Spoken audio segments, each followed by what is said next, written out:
Olá pessoal, espero encontrá-los todos bem. Aqui é o professor Neri. Estou aqui para gravar um breve vídeo para comentar um pouco sobre a prova de administrador da SEDESC que ocorreu no último domingo. O foco aqui vai ser falar um pouco das 9 questões que envolveram a administração financeira, gestão financeira e análise de investimentos, das questões número 51 até número 60 da prova de vocês. Considerei uma prova assim, relativamente tranquila em relação a esse assunto. Eu acho que, de acordo com o que a gente acompanhou nas nossas aulas, foi possível resolver todas. De alguma forma, se a gente não trabalhou diretamente no assunto, mas as questões também que fugiram talvez um pouco do que foi trabalhado são questões que, numa análise financeira, a gente consegue chegar a uma conclusão de acordo com as respostas, né? Eu acho que a banca ela foi bastante objetiva, assim, não criou cenários que de repente pudessem gerar algum tipo de dúvidas. Então, na minha opinião, foi uma prova realmente tranquila, tanto é que não vi possibilidade de recurso para alguma questão, tá? Eu acho que o conteúdo estava coerente ali em relação ao que foi solicitado.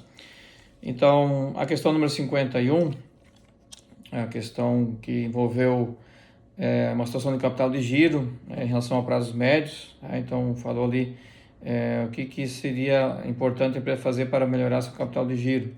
E a alternativa foi a letra E, reduzir o prazo de recebimento de vendas. Uma vez que você reduz o prazo de receber as suas vendas, você transforma esse recebível em caixa mais rapidamente, e isso, em termos de eficiência no capital de giro, uma melhora no capital de giro, isso é importante, é relevante, porque você consegue trazer esse recurso para o caixa mais rapidamente, ok? Então aqui a letra E foi a alternativa certa.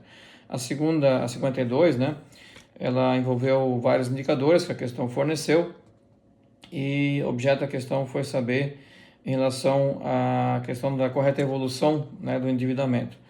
A resposta foi a letra C, a resposta certa, Houve ali sim uma redução, a diminuição no índice da participação no capital de terceiros do ano de 23 para o ano de 24, e isso sim, conforme indicou ali a alternativa, indica uma melhoria na estrutura de capital da empresa, porque na medida em que você tem na estrutura de capital, que são as duas fontes de recursos, terceiros e capitais próprios, você tem menos capital de terceiros em relação ao capital próprio, considerando que o capital de terceiros ele tem um custo financeiro maior, então isso implica em menos despesas financeiras. Então essa redução no índice da participação no capital de terceiros favorece sim a evolução, o endividamento da empresa no sentido positivo, que reduz o custo financeiro do capital da empresa. A 53 falou na questão do prazo do ciclo financeiro, ou seja, o ciclo de caixa, Então esse ciclo de caixa, ciclo financeiro, ele tende a ser bom quando você tem uma boa administração nos prazos médios. Quanto menor o prazo de estocagem, menor o prazo de receber clientes, e quanto maior o prazo de pagar fornecedores, melhor o ciclo de caixa, ciclo financeiro. Então ali a questão já forneceu os 3 prazos médios, Então bastou somarmos o prazo de estocagem com o prazo de recebimento de vendas, e desse prazo total, que é o ciclo operacional, descontar o prazo de pagar fornecedores, o pagamento de compras, Resultou em 75 dias na letra C. A questão 54, ela falou sobre avaliação de riscos, que podem subsidiar o gestor de recursos no seu trabalho, E aí nós tivemos apenas uma alternativa correta, que foi a número 3, que fala em avaliar e mitigar riscos financeiros que a empresa enfrenta, As demais alternativas falavam, tipo, garantir que a empresa nunca assuma risco, não existe negócio sem um risco, por mais que seja pequeno, mas existe, Falou em minimizar todos os tipos de riscos, independente da magnitude, nem sempre é possível minimizar todos, A quarta falou em ignorar o risco de buscar apenas a oportunidade de maximizar a margem de lucro e eliminar o risco para buscar retornos mais altos. Então, a única alternativa certa aqui foi a número 3, onde você vai avaliar e mitigar, Eliminar totalmente não é uma tarefa simples, e dificilmente você atinge essa eficiência em relação à eliminação de todos os riscos. Então foi a letra D, a alternativa certa. A 55, falou o que a empresa poderia fazer para maximizar a riqueza, o que fosse possível fazer para maximizar a sua riqueza.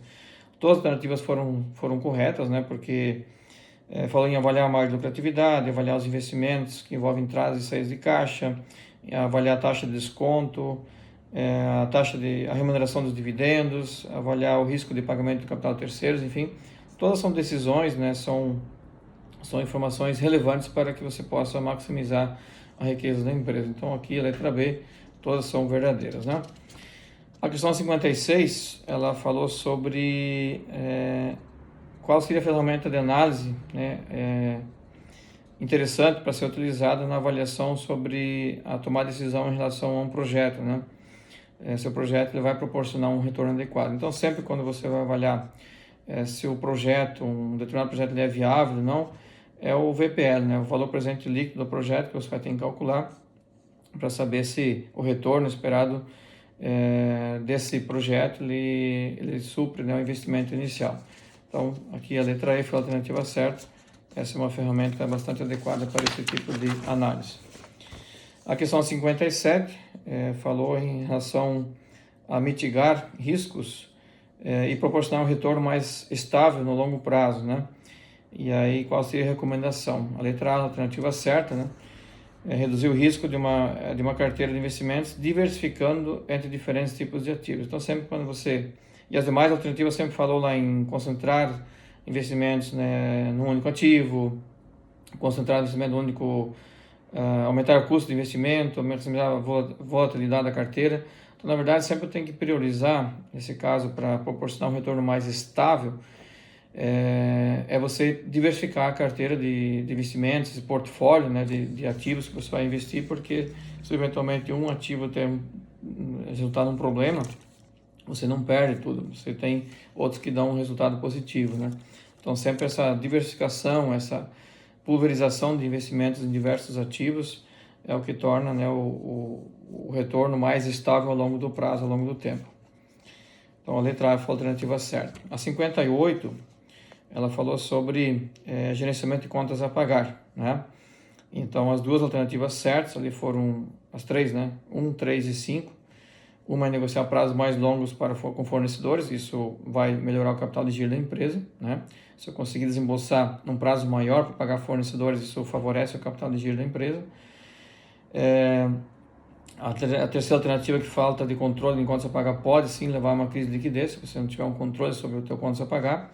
E a 5, o financiamento de curto prazo, frequentemente é usado para cobrir contas a pagar do giro operacional da empresa, então também está certo.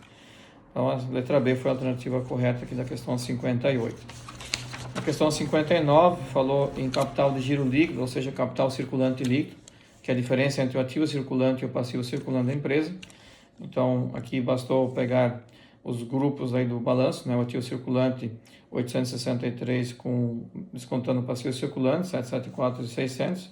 Então, resultou ali na letra A como alternativa certa o capital circulante líquido, ou seja, o capital de giro líquido da empresa. E a última questão, então, falou sobre a necessidade de capital de giro da empresa, que se calcula através da diferença entre os ativos circulantes operacionais e os passivos circulantes operacionais. Então, no âmbito do ativo circulante operacional, seriam as contas a receber de clientes, os estoques, despesas antecipadas, se tivesse, aqui não teve, né? Então, somente teve contas a receber e estoques. E no caso do passivo circulante operacional, tivemos fornecedores e salários a pagar, né? Então, isso resultou no valor de R$1.000 de necessidade de capital de giro, que é essa diferença entre o ativo circulante operacional e o passivo circulante operacional. Ok, pessoal? Então, em resumo, é mais ou menos isso. Não vi possibilidade de recurso em alguma questão, tá? E espero que todos tenham tido um bom desempenho nesse concurso. Forte abraço a todos e sucesso!